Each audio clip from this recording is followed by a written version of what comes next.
Okay guys, once you get Animated completely open, you are going to create new. Whoop, something fell below there. We are going to use one of their presets. It's 1920 by 1080 pixels, full HD. The pixels matter less on a program like Animate because it's not using regular pixels, it's using vectors. Which means it can be scaled up and down infinitely without distorting the image. However, we're going to go ahead and use that size, and we are going to change the frame rate to 24 frames per second. That is what is typical of an animated movie, 24 frames per second. So, starting at the top right here, you see where it says 100%. Let's go ahead and make it fit in window. That way we're seeing the entire page that we're working on. Okay, think of this as like what you're filming if you had a camera. This is what fits inside the camera. To the left, just like in Photoshop, you've got different tools. Some of them may look familiar, like your magnifying glass, your pen tool, your text, your paint bucket, eyedropper, paintbrush, eraser, and some shapes here. If you hold down the arrow, you've got some different shapes. This one is kind of like the move tool in Photoshop, and this one is as if you did Command T or Control T to transform on Photoshop. This is your transform tool. On the right, again, you've kind of got some things that look similar to Photoshop, but not exactly. You've got assets, which we'll get into later, properties, color, align, and library. Library, we will start kind of developing a collection of different symbols, or what they call basically objects in Animate, and backgrounds and things like that can go in your library. But for the most part, you'll see us on properties a lot of the time, and going between these tabs of object, tool, object, frame, and dock. Dock is usually this background space right here that they call the stage. And there are different settings within each of those tabs, which we will get to some of those later. At the bottom, you have your timeline. Okay, so this is like some of the animating we've done before in Photoshop, but just as a refresher, each of these are frames, and they have them numbered by 5, just for ease of viewing. So this is the one we're on right now is the first frame, this is the 5th frame, 10th, 15th, and so on. Okay, but you can see there's nothing lit up here at all. We don't even have a frame. The only frame we have is this first one where it has the circle. So for now, I want you guys to scroll over to, let's say, 80, and you're going to insert keyframe. Go ahead and click insert keyframe. This is saying that you're basically going to be having a movie from 1 frame to 80 frames. That is not 80 seconds. Remember that it takes 24 frames to make 1 second. So you can kind of see here it blocks out about where 24 is and says 1 second, 2 seconds to help you with how long this is going to be. Okay, so we're a little over 3 seconds right now. Photoshop, you have an area of layers, and it is within your timeline. So just like you would think of layers normally, it's when you have things on top of one another. So to make things simpler, think of it as if you had a background and something on top of it. So what we're going to do is actually add a background. Animate has some pre-made stuff within it, and we'll use a little bit of it just to get us started. So we are going to go to Assets. You're going to be on Default, and we're going to go under this, I'm sorry, we don't want Animated, we want Static. Animated means it moves, Static means it does not move. We are going to pick Backgrounds. Let's see what we've got here. let's go ahead and insert, sure don't like these, the moon and stars, I suppose. So click and drag, and it's pulling in some moon and stars. Oops. What I just did there, you notice I'm accidentally on this rectangle tool, and the color, the fill color right now is black. That's why it allowed you to see where those stars were. Okay. However, I want to take my moon and stars and make it bigger, transform it. So I hit my transform tool.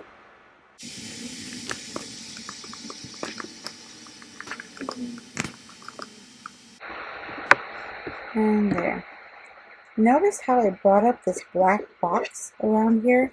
That's your camera frame. That way, if I were to show all, you can see all of my background, all of the moon stars. You can see there's more content to work with here, which sometimes you want the background to be animated as well and moving, and that's the point of that, or purpose, or at least one purpose of that. But you always want to know what is it within your camera frame. So that's what that black box represents. So I went back to fit in the window, so I'm just working pretty much within my frame. I don't know if you noticed or not, but I was having some trouble clicking between the black and the moon symbols here, or objects, or layers, however you can call them. So a really great feature that I highly recommend you use is this little locking function. That way I can lock that background layer, and no matter where I click, I'm not accidentally moving that background layer, unless you have messed up like me and accidentally put it on the wrong layer. I'm going to cut that and put it on layer 1. Oops, got to unlock it first. There. Now you can see my layer 1 is the black, and the moon and stars is the moon and stars. I didn't really make you guys name your layers in Photoshop just because we aren't typically working with that many layers. But when you're animating, you really want to know what you're working on. So it's pretty much going to be required for you to label your layers. And that's just to help you in the future. So this is black background. To do is add a spaceship. So I really would have preferred we had a static one, but they didn't offer a static one. So we're going to go ahead and use one of their animated props. And it's also under objects. And click and drag in this rocket ship. You see it created a new layer here. Let me see something. It is behind the moon. So just like in Photoshop, if it's underneath, that's what's behind. So I'm going to bring it in front. Make sure you guys are on this first keyframe here, okay? That's really important for us. And we are going to click and drag this to the left corner, bottom left corner. Go ahead and do that. Make sure you're on that first keyframe. It's going to be our goal to make this little rocket kind of go around, fly around, and out off the page. So I'm still on my transform tool, and I want to twist it and turn it like this. However, I want you guys to notice something. Right smack dab in the middle is this little white circle here, and you can move it around. This is kind of like, if you think about a protractor where it has the little needle right in the center. I'm sorry, not a protractor, a compass, where it has a little needle on one side and a pencil on the other. And you put the needle down and the pencil spins and twists around where that needle point is, right in the middle. That's your needle right here. So what I want you to do is pull that one all the way up to the top point of the rocket. And watch now, when we go to turn it, it's going to spin around that point. This can come in handy in a lot of ways. But for what it's going to do for us now is, as we have it flying, when I twist it and turn it, it's always going to follow that point. And you'll see what I mean in a second here. So, let's say we want to go from here to over here. I'm going to kind of guess it's at 10. Do you notice how it's spinning as I move around on the timeline? That's because we chose an animated asset, this pre-made animated asset, but we're going to make it fly across the screen. So the only animation that's preset is the fact that it is twisting. Okay?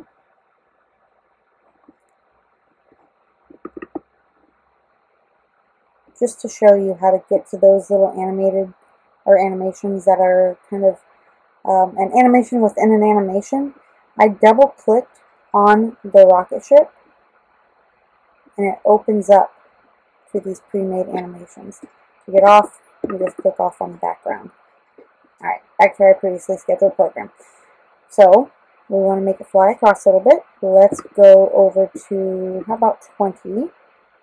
I'm going to click here on the rocket ship layer. Well, let me go ahead and lock them in the stars so I'm not accidentally messing with that. I'm clicking on the rocket ship layer. I'm going to add a keyframe. Okay?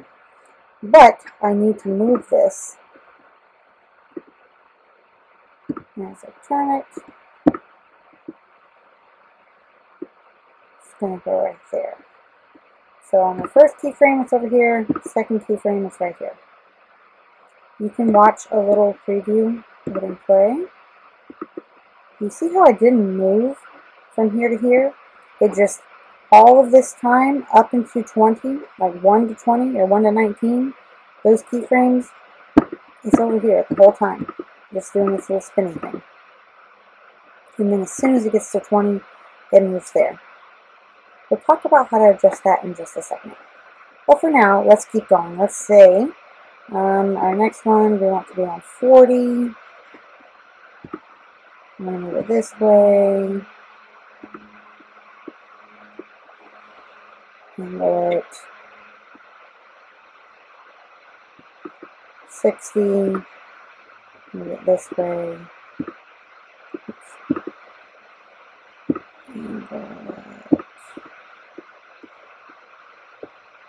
And then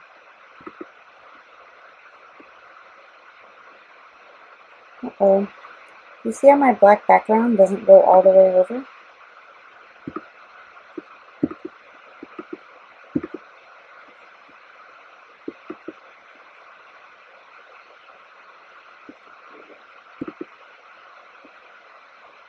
I'm going to delete this keyframe that's already there. Remove key. And I'm going to pull.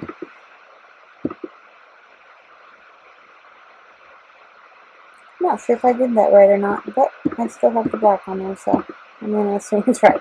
Okay, back to my rocket ship. Over here on 80. 60 was there, so 80 I need to go. Maybe I have to go.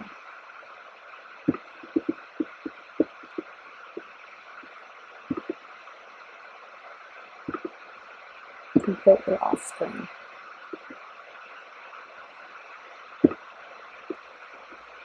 Okay, so you can see the dots where it has the keyframe because I moved it. Now again, this whole time from 60 to 79 is going to be in one spot. So these are spaces in between keyframes that we need to tween. It's called tweening. Don't ask me why. So if you select between any 2 points, it doesn't matter what frame, I can select any frame, you can hit Insert Classic Tween. There are some different options here. There's Insert Motion Tween and Insert Shape Tween when you're messing with shapes. We're going to do Insert Classic Tween. Okay? So now, if you look between these 2 key points, it has guessed or pretty much pre-filled what you want to be in between those key points. An easy way to do this if you have multiple to do is to click in between and hold down Shift, click in between, hold down Shift, So now I've clicked in between 3 places and I'm going to do insert tween. And now if we go back to the start,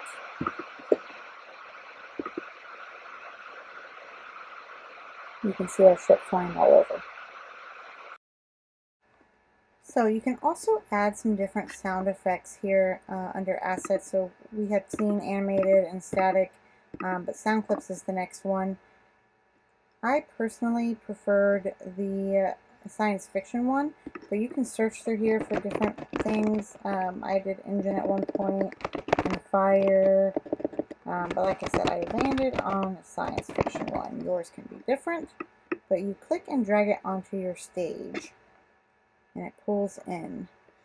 So if you're going to add sound and it needs to be synced up with the movement, that's something you're going to want to do beforehand.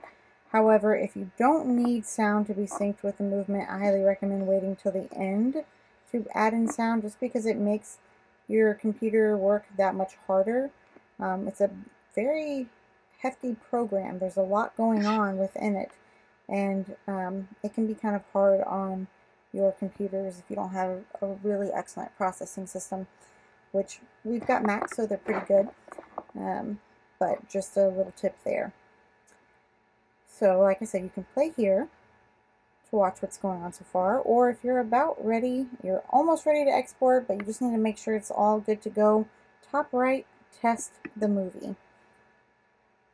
So there you can see the movie being tested, and you can make any adjustments where you might want to. Close that out when you're done testing it. Up here, top right, is the quick share and publish. That's where when we're completely finished. In the meantime, make sure you're always saving and putting it into your Adobe Creative Cloud.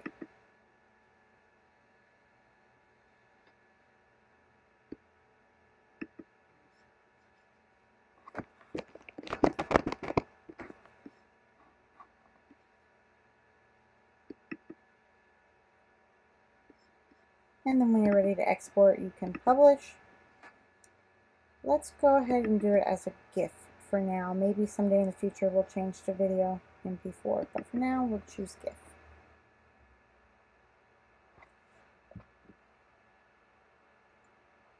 After this is completed, I want you to play around a little bit in Animate using the preset assets to make your own animation.